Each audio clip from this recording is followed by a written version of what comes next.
વાત એ કરતો કે રામના જન્મ પહેલા મહાદેવે કૃષ્ણની કથા કરી છે. શાસ્ત્રોમાં કોઈને પૂછ્યો, જ્યારે રામનો જન્મ નહોતો થયો અને ત્યારે કામદેવને મોકલે છે દેવતાઓ. મહાદેવ સમાધિમાં બેઠા છે, જ્યાં સુધી જાગે નહીં અને એ પરણે નહીં તો એને દીકરો ન થાય, દીકરો ન થાય તો ઓલા રાક્ષસને મારે નહીં. એ તો રામના જન્મ પહેલાની વાત.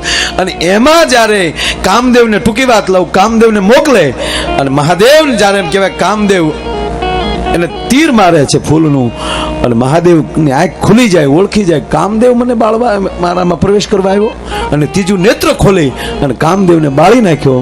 અને ત્યારે એની પત્ની રતિ ભગવાન શિવ પાસે ખોળો પાથરીને બેહીને એટલું કીધું હતું કે મહાદેવ, દેવતાઓએ મારા પતિને મોકલ્યો છે, એનો કોઈ ગુનો નહોતો, એ તો કામ છે. અને હવે મને મારો પતિ ક્યારે મળશે? ત્યારે કહેવાય ગયો કે આ સમાજ કેટલો ઉજળા હશું આપણે નજી સહી, પણ તેથી તો કેટલા હશું કે કૈલાસના ખોપરા ઉપર બેઠા બેઠા મહાદેવને સીધો યદુવંશ યાદ આવે સાહેબ, કે જબ જદુવંશ કૃષ્ણ યવ તારા. હે રતિ, જ્યારે જદુવંશની અંદર કૃષ્ણ જન્મ લેશે અને તેથી કૃષ્ણના ઘરે તારો પતિ દીકરો થઈને જન્મ લેશે. એટલે આપણે રૂપે મળ્યું ને ભગવાને મળ્યું. નકર આ રૂપ ને ગુણ બે ભેગા ન હોય, કા ગુણ હોય ને કા રૂપ હોય. આ જો આ કાશ્મીરમાં ભગવાન રૂપ દેવાનું ચાલુ કર્યું કાશ્મીરથી, બાપા એ રૂપ દેતા દેતા દક્ષિણમાં પહોંચ્યા ને અયો રામા સ્વામી, કલર જાય તો પૈસા પાછા. ઓલા મહેમાન આવ્યા ને, મહેમાન છોકરા કીધું નહોતા માનતા. મહેમાન આવ્યા ને ગરધણીના છોકરા ફળિયામાં એવા રમે, ઘણી હનહું કરી ગરધણીએ, બેસી જાઓ બેસી જાઓ, પણ એ માને ઉલ્લી ઉલ્લીને મહેમાનના ખોળામાં પડ્યો. કોક બેન જવું પડ્યું. કોક તે મહેમાને કીધું કે આ તમારા છોકરા માનતા ના લાગે. તમને કેમ ખબર પડી? તક તમારું નથી માનતા એટલે. કારણ કે માનતાનો છોકરો લાડક્યો હોય ને, પાણા એટલે ફીર કરે ને દેરા એટલે દેવ કરે, ચારે દીકરાનો જન્મ છે હોય, એ લાડક્યું છોકરું હોય ને એ ખબર પડી જાય માનતાનું જ હોય. વાત એ હાલે છે સાહેબ કે આ રૂપ અને ગુણ બે આપણને મળ્યા. નહીતર તમે આપણો કે રૂપ કાશ્મીરમાં લઈ દેતા દેતા દક્ષિણમાં પહોંચ્યા એટલે કલર ગયો હાવ, ખાલી આખ્યું દાંત બે જ તબકે. હમણાં તો હું ગયો હતો ને એ બધું પ્રોગ્રામ તો આગળ આપણે તો કળશામ કાંકરા નાખીને કકડાવે. અમે પહેલી વાર ગયા ત્યારે કીર્તિભાઈ મેં આપણે મેંગ્લોર ગયા. કા ભાઈ? હા, ધરાર. એક ભાઈ કીધું કે તમે ગરીબ કેમ થઈ ગયા હતા? કે મોટાના વેમમાં. કે એને મર્સિડી લીધી તો અમે લોને લીધી હપ્તે. કે એક ભાઈ તો મારી પાસે ગાડીની વાત કરું ને તો એક ભાઈ મારી પાસે મને કે મારી હવે તો કેટલું સરસ થઈ ગયું, કેવી ગાડીઓ બધી નીકળી, 10 તો એરબેગ. એટલે આપણે એમ થાય કે આને ભટકાવવું જ છે ગમે એમ કરી. મને કે 10 એરબેગ ગમે એ બાજુથી ભટકાય ને તો એરબેગ આવી જાય, આપણે મરીએ જ નહીં. હું કહું વેમમાં ન રહેતો આપણી વખતે એરબેગ ખુલે નહીં. અને ત્રીજી વાત એ કહું, આપણને વેમ છે કે આપણી વ્યવસ્થા છે, આપણી વ્યવસ્થા છે જ નહીં હો. આ કંપની વાળાએ ભલે એટલી એરબેગ કાઢી તો એની સેફટી હાટું કે આ 3-3, 4-4 કરોડની ગાડીઓ દીધા, હપ્તા દીધા વગરનો મરી ન જવો જો, એટલે એની સેફટી હાટું દીધી. પણ મૂળ વાત એટલી ગુણ હશે, ઉગાતામાં ગુણ હશે, આ હોનબાઈ મામાં ગુણ હશે. દેવાજ બધો એમ કહી દે કે રાહ રાખીને વાત કરજો, આ ગુણ વગર ન થઈ શકે. અને કહેવાય ગયો ઘરમાં પુરુષમાં થોડા ઘણા ગુણ ઓછા હશે તો હાલશે, પણ આ દેશની જગદંબામાં ગુણ ઓછો હશે તો નહીં હાલે. ભલામાં એટલે કવિઓએ જનેતાને ઠપકા આપ્યા, બાપુજીને કઈ કીધું જ નહીં. જનની જણ તો ભગત જણ, કા દાતાર કા સૂર, નહીં તને જે વાંદણી મત ગુમાવીશ નૂર, ધરાવીને ધાન નિપજન કુડવીને માળું હોય, જેટલા દુહા જોઈ લ્યો બધા માતૃ શરીરને બાપુજીનો સાળો જ ન કર્યો.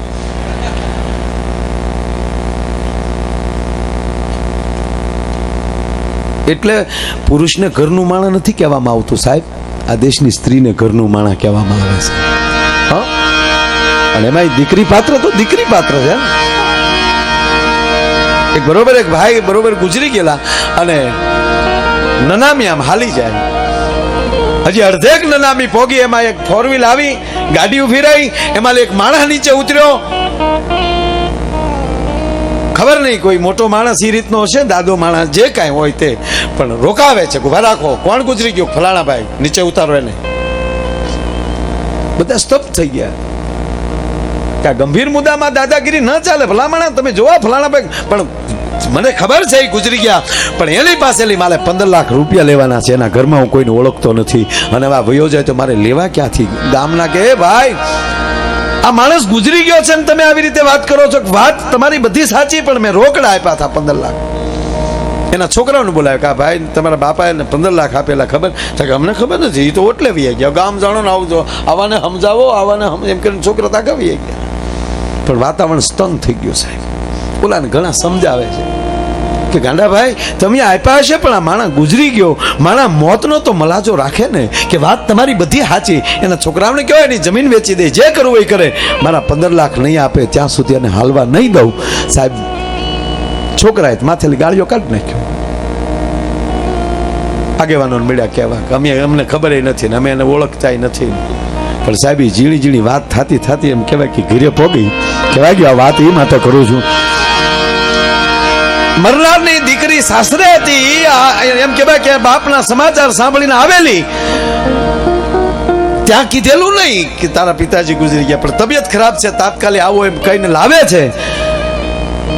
દીકરી પોતાના તમામ ઘરેણા કાઢીને પોટલી એની બેગમાં મૂકી દીધેલી, કારણ કે તે તો ઘરેણા પહેરાય નહીં. પણ એને સમાચાર મળ્યા 15 લાખ માટે મારા બાપની નનામી અટકી છે. અને આ દેશની દીકરીએ સાહેબ એ તમામ એમના દાગીના હતા એ ભાઈના પગમાં મૂકી દીધા. પગમાં મૂકીને એટલું કીધું, કાકા મને ખબર નથી તમે કોણ છો, જે છો એ, એટલા મારા સોનું અહીંયા મારા એટલા ઘરેણા છે, અને જે ઘટશે ને હું પાછી મારા સાહરવેલમાં જઈને ન્યાલે હું તમારી મારી ઉપર એક દીકરી ઉપર ભરોસો રાખો, હું મોકલી દઈ, પણ મારા બાપને ઠેકાણે. સાહેબ સન્નાટો થઈ ગયો કે વાહ દીકરી, વાહ દીકરી. અને ત્યારે ઓલો ભાઈ જે હતો ને એને કીધું બેટા આ તારા ઘરેણા લઈ લે, બધા ઘરેણા લઈ લે દીકરી. કાકા તમે તો હમણાં પૈસા માટે મારા બાપની નનામી અટકાવી. કે હા દીકરા મેં અટકાવી, વાત સાચી, પણ હકીકત તો એ છે કે તારા બાપનો વારસદાર હું ગોતતો હતો. ખરેખર તો 15 લાખ મારે દેવા છે, પણ મારે કોને દેવા એ જોવા માટે મેં એટલું કર્યું. કહેવાનો મારો અર્થ જ્યાં સંસ્કાર હશે, સંસ્કાર એ જ મોટી મૂડી છે. ભલામાં બહુ હમણાં બધાએ બહુ સારું બોલ્યા, પણ આત્માનંદ સરસ્વતી બોલ્યા કે સંસ્કાર તો માના કોઠાના હોય, યુનિવર્સિટી ના આપી શકે. હે એટલે કવિએ ધરાવીને ધારના નીપજે જે કાંઈ દુહા છે એ વધારે જનેતા ઉપર શું કામ કીધા? કારણ કે 7 કોઠાના યુદ્ધમાં 6 કોઠા અભિમાન્યુ શીખ્યો હોય તો એ માના કોઠામાં શીખ્યો છે. આ મોબાઈલની અસર નથી થઈ? તમને કોઈ 1.5 વર્ષનો છોકરો બાળકો એના હાથમાં મોબાઈલ આપો તો ભળદી લોક ખોલતા શીખી ગયો છે. અને એ અસર નહીં, બીજું શું? આપણે નહીં તો લાગે આપણે 5 વર્ષે ભણવા ગયા છું. આ શું છે? હવે આવી જાહેરાતો ન મોકલતા. અમુક તો હામાં બેઠા હોય ને ચીઠી મોકલે, એ બને નામ થાય ને આપણું, એમ આખી નાયત નામ જાણે ને આપણું. પણ નહીં, આ તો કંઈક કાયદેસર આવેલી છે ચીઠી. શું છે ભાઈ?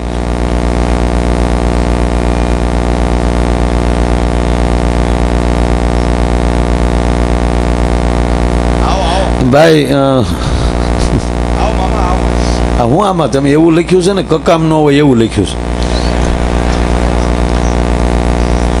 આ શું લખ્યું?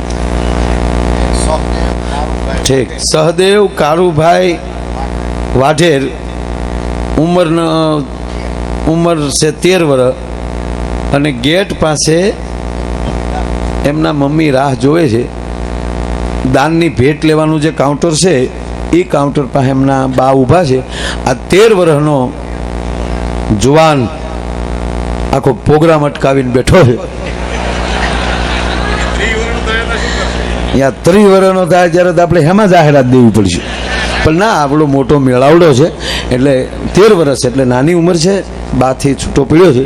એ જ્યાં હોય એ લગભગ આ તો ટેજ માથે જશે. પણ એ તાત્કાલિક દાનનું જે ભેટ લેવાનું કાઉન્ટર છે ને એની પાસે બા રાહ જોવે છે. જી આવો મારા બાપ. હા, એક જગ્યાએ સવાર સુધી એકને એક જાહેરાત આવી. ધીરુભાઈ ઘડિયાળવાળા, ઉમા ઘડિયાળ વોસ્કુ. ભાઈ એ જ્યાં હોય ત્યાંથી એમને એમનો બાળક ખોવાઈ ગયો છે એને બોલાવે છે. સવાર સુધી આવ્યું, સવારે ખબર પડી બે બાપ દીકરો પાંચ બેઠા હતા. મેં કીધું તમે મને કે એ બાને હાલ્યા કર્યું ભાઈ આપણું, પણ આવું આ નથી. અહીંયા તો હકીકત માં કોઈ દી ખોટું ન લખે. પણ વાગ્યા વધાયું ખેરા પાવા નંદ બાવાજીના નેહમાં. હવે એક બે જાહેરાત હોય ને તે ભેગી કરી દેજો, અને આ છૂટાઈ જો કારુના હકેલે છે. બધા ભેગા કરીને આપજો બધાને. હા, આપણી નાચ તો બાધા આપે જ છે, એ કાંઈ અહીંયા કહેવાનું હોય નહીં, સમજ્યા? અમારે આ બધે બેન આ વિડીયો થતો હોય ને આ બધા, એટલે આમ તો અમુક બધા જોઈ જાય ને કે ઓ ક્યા બાત है, माया और कीर्ति होता है तो पैसा बहुत होता है. તે અમારે રણજીતભાઈ ને એક બાપુએ ફોન કર્યો, રણજીતભાઈ વાકને, કે એવું રણजीतभाई कुंभ में जाना है, वहाँ भंडारा करना है गुरु जी का, तो एक डायरा रख दे माया भाई का और कीर्तिदान जी का. તમારો ડાયરો રાખ્યો. તબ પછી કારણ કે ત્યાં ભંડારો કરો ને એટલે બધાનું દાન તો વચ્ચે બોલવું જ પડે. પણ એક રહનું ગોયું બેઠેલા પ્રોગ્રામમાં હોય ભાઈ, એ કે માયા ભાઈ વચ્ચે વચ્ચે વાતો આવે ને તમારે આખે આમ લાઈન હાલી જતી હોય ને એ તૂટી જાય, વચ્ચે કાંઈ બોલો ને. અરે મેં કીધું એના માટે છે આ બાપુ, મેં કીધું જટા બાંધીને એ હાટું બેઠા ભાઈ એના. મેં કીધું હરામ બરોબર ભજન એટલે કાંઈ લેના દેના હોય, એ પોતે ભજન કરે છે, બાકી અમારે શું ભજન સંભળાવવાના હોય એને મહાપુરુષને. પણ મૂળ ફાળા હાટું છે. તમને કે બાપુને ઘટે હું? મેં કીધું બાપુને મળો. બોલો બાપુ શું ઘટે? એ કે દેખો બેટા 200 डब्बा घी, 300 डब्बा तेल, 6 कट्टा खांड का, 300 कट्टा आटे का, तो लगे सब आ जाएगा, लिस्ट दे दो. तो बापू ने जटा छूटी गई. माया भाई करण का अवतार हो गया. हो गया बापू. પછી આખી રાત ઉલ્લી ઉલ્લી ગાયું હો અમે. હમણાં રણજીતભાઈ ઉપર બાપુનો ફોન આવ્યો, वो बोल गया था, वो कौन था? મેં કીધું અમે આ ગામના નહોતા બાપુ, એ તો ગયા. અરે એક જગ્યાએ પ્રવચન હાલતું હતું ને બાપુ, આમ એક મહાત્મા જે પ્રવચન એવું કરતા હતા, અને પછી જીવની શિવની આત્માની બધાને એકવાર મરવું જ પડશે, એક આત્મા તો અમર છે, શરીરને નાશવંત છે જ, તે જાવું જ પડશે, એવું ગંભીર વાતાવરણ કરી દીધું. અને એમાંથી બાપુ બોલી ગયા કે એક દી આ ગામના બધાને મરવું જ પડશે. તો બધા રોવા મળ્યા. બાપુ બાપુ એ અમારો ભૂરો એમાં બેઠેલો, ભૂરો દાંત કાઢે. તો ઓલા મહાત્મા કીધું તું કેવો હસતા હતા? કે હું આ ગામનો નહીં ને એટલે હું તરી ગયો. બોલો લ્યો.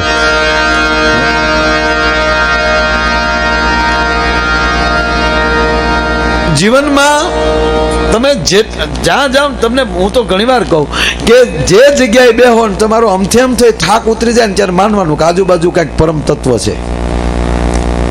અને ઘીરે જ બેઠા હો ને કાંઈ ન કરતા હો તોય તે એમ થાય કે હા થાકી ગયા, માનવાનું ક્યાંક ડકો છે. નકર થાકવાનું આવતું જ નથી ને. આ લોકો કેટલા કેટલા પ્રવાસ કરે, ક્યાં દિલ્હી ને કટ આગ્રો, કેટલા કેટલા પ્રવાસમાં હોય. પણ શું કામ? એ જે કામ દિલથી કરો ને એનો થાક ન લાગે. અને થાક લાગે ત્યારે માનજો કે તમે વેઠ કરી, વેઠના થાક લાગે, ઉત્સાહના થાક ન લાગે. અહીંયા એટલા સ્વયંસેવકો જે કામ કરે છે, અહીંયા સ્વયંસેવકો અહીંયા નીકળી ગયા ઘરે બે લાઈન જે બેઠી હતી એને થાક ન લાગે. શું કામ? કારણ કે પોતાને જોડાણા છે ત્યારે જ પોતે ઉત્સાહથી જોડાણા. નહીતર તો આપણે આ જીવવાનું છે ફાઇનલ છે ભાઈ. ભલે આપણે માણા એમ કે એ તો ધાર્યું ધણીનું થાય, બધું કઈ ધાર્યું ધણીનું ન થાય. અણીનું શું કે 100 વર્ષ જીવે.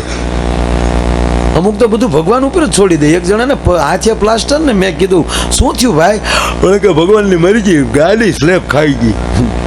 એટલે મેં ભગવાને કીધું તું કોથળીયું પીને છૂટાય જાગો.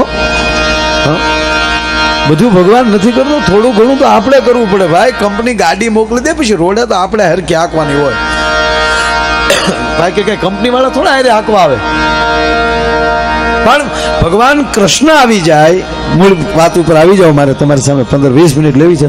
ભાઈ પાછા કીર્તિભાઈ ફ્રેશથી આવી જાય. અહીં બાબુભાઈ કચ્છમાંથી આવ્યા છે, એના પણ ભજનો સાંભળવાના છે.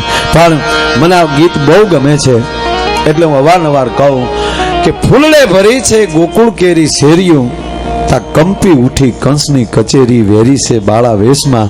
પણ મેં વાત એ હાલતી હતી કે જ્યાં ગંગા હોય ને ત્યાં ભગવાનને આવવું પડે. અને ભગવાન આવે ને પછી તમારે ક્યાંય તીર્થમાં જવું ન પડે. ભલામાં હે કે 68 તીરથ આવી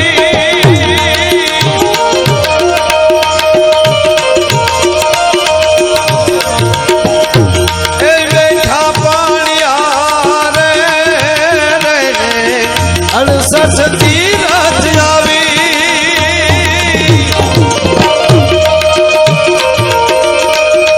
બેઠા પાણિયા રે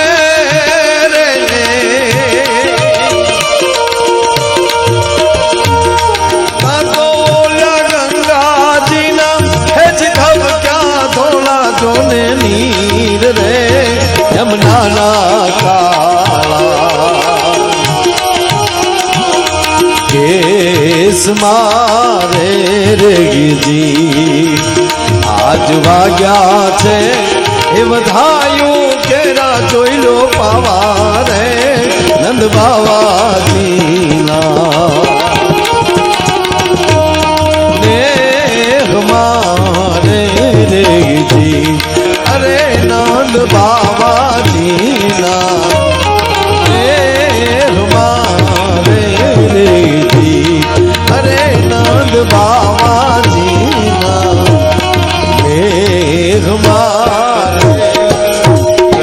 તીર્થ આવી બેઠા પાણિયા રે અને ગંગાજીના ધબક્યા ધોળા નીર યમુનાના કાળા કેસમાં ભગવાન કૃષ્ણ ગોકુળ આવ્યા એટલે કવિ કાગ એમ કે 68 તીરથી પાણીયારે આવીને બેઠા હતા. હમણાં જ આયલી કહેવાનું ને કે આવડું તીર્થ બીજું ક્યું હોઈ શકે જ્યાં ઉગા જેવા મહાપુરુષનું જ્યાં બલિદાન દેવાનું છે. મારે એક એનો નાનો પ્રસંગ કહેવો છે. ખરેખર મારે આ પ્રસંગ ન જ કહેવાય. હા, ભગવાન કૃષ્ણએ ના પાડેલી છે. તમારા તમે વખાણ ન કરી શકો છો. પણ વાત એ છે દેવાજ બોદરને જેથી અહીંયા આજ ગામને ટીમે જેથી બોલાવ્યા છે છોરે સોલંકી આવી જુનાગઢના સુબાઈ આવી અને જે કઈ સમાચાર મળ્યા દેવાજ આયરને બોલાવીને એટલું કીધું કે અમે સાંભળ્યું છે તમે અમારા દુશ્મનને ઉછેરીને મોટો કરો છો. વાત એટલે જ પૂનમબેન તરત હા પાડી દેવાય હતા. હા બાપા સાહેબ હોબો પડી ગયો છો ગામમાં કે આવી ખોટલાઈ કરવાની ઉછેરીને મોટો કરે ને પછી હા પાડી દીધી ને તરત પાછા એને જુનાગઢ પૂછે છે ને જુનાગઢ થી આવેલા સુબો સોલંકી રાજ પૂછે છે કે તમે એક તો મારા દુશ્મનને ઉછેરીને મોટો કરો છો પછી હા પાડી કે હા પણ કે શું કામ રાજ સાથે વેર બાંધવું કે ના રાજની ભક્તિ માટે. જો દેવાજ બધુના એક પણ જવાબમાં ક્યાંય ભૂલ નથી પડતી કે તમે આને રાજની ભક્તિ કહો કે હા ઉછેરીને મોટો કરીને મારે જુનાગઢ તમને હોપો છો પણ આજ રાજ મારે આંગણે ધન ઘડી ધણી ભાગ અત્યારે તમને હોપી દઉં. આપ વાત જાણીએ છીએ બાબા ત્યારે હકીકત આ ઘટના ઘટી ગઈ ને ત્યારે આખા સમાજમાં સાહેબ દેવાજ બોદરની ટીકા ચાલુ થઈ ગઈ છે. કારણ કે ત્યારે ચોખોટ કેમ કરવી ખાલી બે જ જાણતા હતા. એક આયરાણી જાણતા હતા એક દેવાજ આયર જાણતા હતા કે દીકરો દીધો છે. અને પછી તો સમાજ એક યુવાનને ખબર પડી કે આને આવું કર્યું છે. અડધીક રાતનો મજર ભાગ્યો સાહેબ અમુક સમય ગયા પછી માણસને પગથી માથે માથેથી રેમાડ વહી ગયેલી દેવાતા હતા ઉપર. અડધીક રાતને ટાળે યુવાન છે એમ કે બાકી દેવાતા તને પડકારે છે તલવાર ખેંચે છે. કીધું કે આયરના દીકરાથી આવું કર્યું છે. તેથી દેવાતા એમ કહે છે એક ગાયે બે કટકા કરી નાખજે પણ દીકરા થોડુંક મારે તારું કામ છે. કોનો દીકરો છો ક્યાંથી આવ્યો છો એ બધું પૂછે છે. પછી એને વિશ્વાસ એ બેઠો આવું તપેલ સિંહણના દૂધ જેવું પાત્ર એમ કહેવાય કે હોનાના પાત્ર સિવાય ન રહી શકે એમ આ એકલી આહિરાત ભરેલો યુવાન છે. આની સિવાય મારી જાહલનું રખોપું કોઈ ન કરી શકે મારા ગયા પછી. અને કહેવાય કે ઓય યુવાનને કે છે કોઈને કહેતો તને મોરલીધરના સોગંદ છે કપાણો મારો દીકરો કપાણો નવગણ મારી ઘરે છે.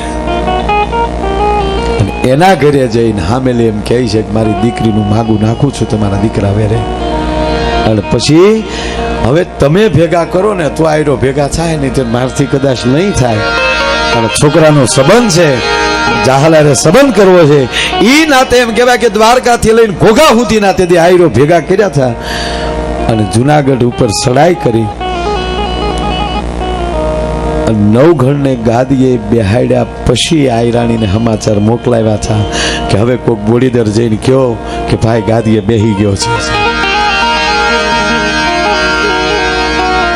નાલી માણસો નીકળ્યા, બોડીદર આવી ડેલીએ ટકોરા કર્યા રાત્રે. આઈ બા, હા ભાઈ કોણ? જુનાગઢ થી આતા એ મોકલ્યા છે દેવાતા. હો, નવઘણ ગાદીએ બેહી ગયો છે.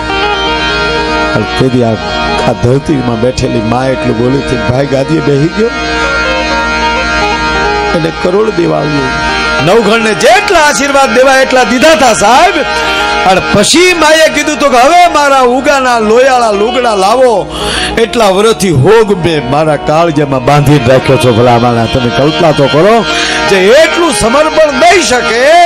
અને આવા વડીલો જે આપણામાં થઈ ગયા છે, એક નહીં અનેક આવા ઘણા પ્રસંગો. પણ મારે વાત એ કરવી કે હવે ભૂતકાળને વાગોળી અને આવી વાતું છે એ જગતના ચોકમાં ફરે છે. પણ માની લ્યો કે કોઈ માણસને પીએચડી કરવું છે, એ આ સમાજમાં આવીને એમ કહે કે આ તમારા જ સમાજના હતા, એનો પુરાવો શું? પગે લાગીને કહું, મારા બાપ, મારે બારોટના ચોપડા નથી જોતા. એ માણસ એમ કહી દે કે મારે કોઈ લેખિત પુરાવો નથી જોતો. પણ આ જે મહાપુરુષો થયા છે, તમે કૃષ્ણને આશરો આપ્યો, કૃષ્ણ તમારામાં થયા, યદુવંશમાં દેવાજ બોદરજી બાબા થયા, ભોજો મકવાણો થયા, એનો પુરાવો શું? તો સમાજમાં લે એવા 50 યુવાન તો દેખાડવા પડશે ને. જોઈ લે, આમાં એના તને અણહારું આવતી હોય તો માન લે કે અમારામાં થયા હોય. એ કોથળિયું પીવાની અણહારમાં નહીં આવે સાહેબ, માફ કરજો, ખોટું લાગે તો કાંઈ લેના દેના નથી. પણ 50 ને આશરા દેતો હોય, 50 ના એમ કે પંગીતું પડતી હોય, આવા ખોરડા દેખાડશું તો કેવા હે ને? એ છે હજી ટક્યું છે, એ ટકાવી રાખજો. અને આયરની જવાબદારી બીજી કઈ છે ખબર? તમારો ભાગીદાર હોય કે તમારો કોઈ મિત્ર હોય ને, ભલે ગમે જ્ઞાતિનો હોય, પણ એને અત્યાર સુધી ભરોસો છે કે આયર ખોટ ખમી કે સાહેબ પણ દગો ન કરીએ કે જિંદગીમાં કોઈ દી. આ ભરોસો ટકાવી રાખજો મારા. આ ભરોસા આ વાતો કરવા માટે ભેગા થયા છે. સાંભળી લો, ડાયરા અમે રોજ કરીએ, હાજ પડે ને હું કીર્તિભાઈ ભૂકા કાઢીએ લ્યો. પણ યા તમારા બધાને પ્રતાપે, તમારા બધા હાલે હું સમાજને પ્રતાપે જ ને. નકર તમે જ કોઈ ન હોય તો હું કીર્તિભાઈ હું માથા મારી, હું લતાજી નહીં લાવો ને કોઈ ન હોય એ મેરે વાતન કે કરીને હું માથા મારે માઇકમાં. તાનસેન મોટો નથી સાહેબ, કાનસેન મોટો જ. કાન વાળો કોક સાંભળે તો થાય ને. હે, તમે આ એટલું માણા બેઠો અને પાછું જો તમને કહું, જે વસ્તુ જે સમય હારી લાગતી ત્યારે લાગે. વરાજો પણવા જતો હોય, હાથમાં તલવાર હોય ને, એ માથે સાફો બાંધ્યો હોય, આમાં માજો જતો હોય તો સારો લાગે. એકલો દિવસે હમણાં માટો મારે ભવાય જેવો લાગે.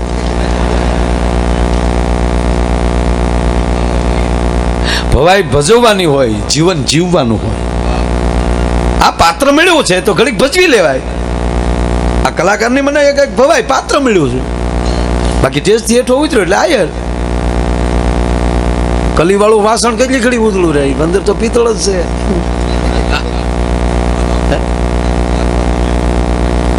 હા, અરે એક આપણી લાઈફ ના હતા ને, તે 100 હાથ ખૂન કરી નાખ્યા.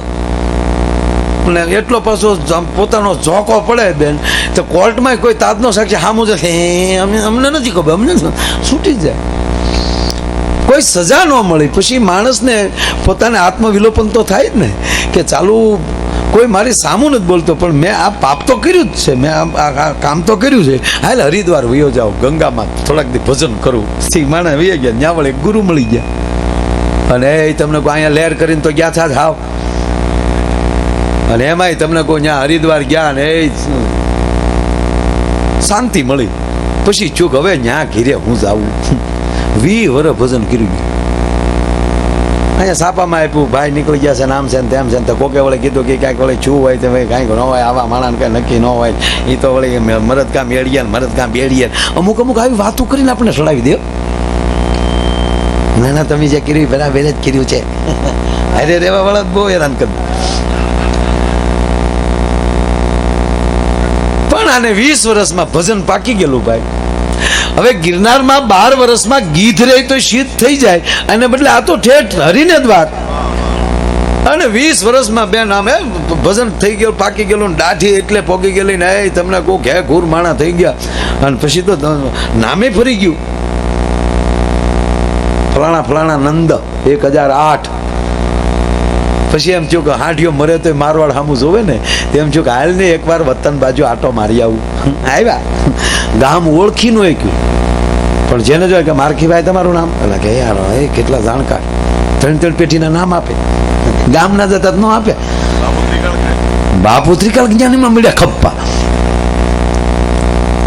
પછી બાપુએ કીધું કઈ ત્રિકાળ જ્ઞાની સૌ નહીં તમે મને ઓળખો હું ફલાણો ભાઈ દીકરો ફલાણો ભાઈ આ લે નહીં 20 વર્ષ ભજન કર્યું ત્યાં પછી બધા પછી તો ભાઈ બધાને ઘેરે ઉતારા મળ્યા થવા પછી બાપુ ઘણું રોકાણ પછી બાપુ કે અચ્છા તો હવે મેં ફિર પાછા હિમાલય કે ગોદ મેં જાતા હું ગામના કે બાપુ અમારે અહીંયા જગ્યા હતી બાપુ ગુજરી ગયા જગ્યા હાવ ખાલી પડી હમણાં ત્યાં જમાવો ને અને આ પરિવર્તન છે તો સમાજમાં અસર થાય કે આ ક્યાં હતા ને ક્યાં પગ્યા એને માણસ શીલો લે આમાં આ તમારે કેળે કોક હાલે તો અચ્છા રૂક જાતા હું તો બાપુ જમાવ્યું ને પછી તો ગામના રોજ દૂધના લોટા આવે ને રાત્યા વળી ભજન કીર્તન થાય ને અને આશ્રમ જામી ગયો ચોરને હું છું કે આની પાસે કાંઈ કહીશ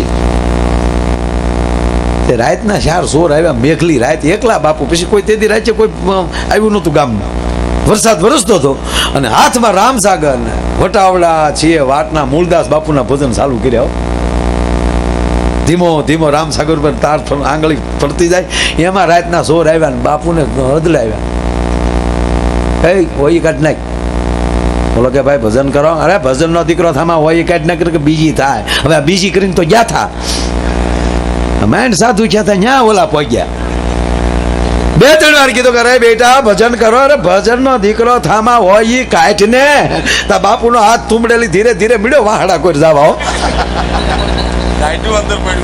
અંદર ધીરે જે દબાઈ ગયેલું હતું ને એ આહી રાત નીકળી બાર્યો ધીરે ધીરે હાથ ઠેઠ શીંગે પોકી ગયો ઓલે ત્રીજી ગાય દીધો તો રામસાગર ફરી ગયો તુંબડું નાખ્યું ભીતળામાં વાહડો કર્યો છૂટો એક સોર ને ઝાપટ્યો ને તો સોર લાંબો થઈ ગયો 3 તો વંડી ઠેકીને ગયા પણ ઓલો પીડ્યો ને પાછો મારે મારતા નહીં કાનો કરતા રાશિયા હતા કે નહીં તમે અરે કે આ તો આ મને રાતનો ઓળખી કેમ ગયો ગામના નો ઓળખી કે 1 મહિનો અને તું અંધારામાં ઓળખી કેમ ગયો કે બાપુ ગામ પણ તું મને કે ઓળખી કેમ ગયો કે બાપુ એક કહું તમારો જો શેરો ફરી ગયો બોલી ફરી ગઈ ભાષા બદલી ગઈ ઉંમર થતા ને ભજન થતા તમે આખા બદલી ગયા પણ તમારે હાથ રોટી ન બદલ્યો હજી એની છે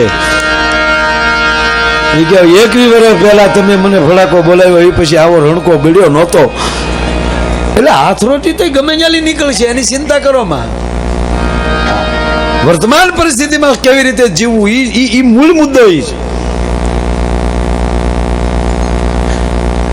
બાકી તો માણસ જીવે એમ બધા જીવવાના છે ને બધા પણ કેમ જીવવું કઈ રીતે જીવવું એ ખોરડાના આપણે માણસ છે એ વાત ફાઇનલ છે નહીં દરેક ભાઈના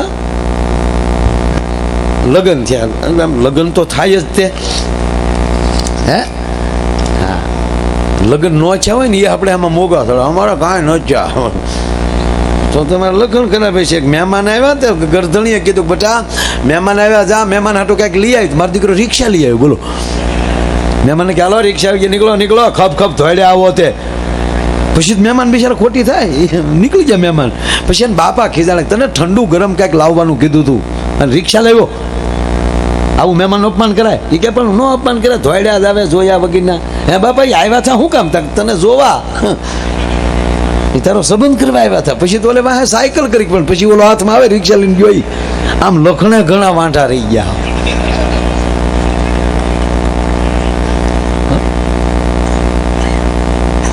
જેટલું બોલો એટલું મીઠું બોલો. જેટલું આ જો કોયલ શું બોલે, મીઠું બોલશો ને તમે ગમે એ બોલતા હશો તો સારું લાગશે. કોયલના શબ્દો નથી સમજાતા છતાંય મીઠું બોલે છે એટલે એમ થાય. નહીં તરીકે હું કહેતી મારો રામ જાણે દેતા હોય આમ બેઠે હું તે કહેતી હોય કે માયડ અહીંયા લેર કરી તો અહીંયા ખાટલો નાખીને મર્યો એમે કહેતી હું પણ નહીં. મીઠું બોલે છે એટલે એના શબ્દો આરે કાંઈ લેના દેના નથી. મોર શું કહેવા માંગે છે એ ખબર નથી પણ મોરનો ટંકો થાય છે એટલે આપણને ગમે છે. ઘોડિયાની અંદર ઘૂઘવાટા કરતું બાળક શું બોલે છે એ સમજાતું નથી છતાં મીઠો ઘૂઘવાટો છે એટલે રૂડું લાગે છે.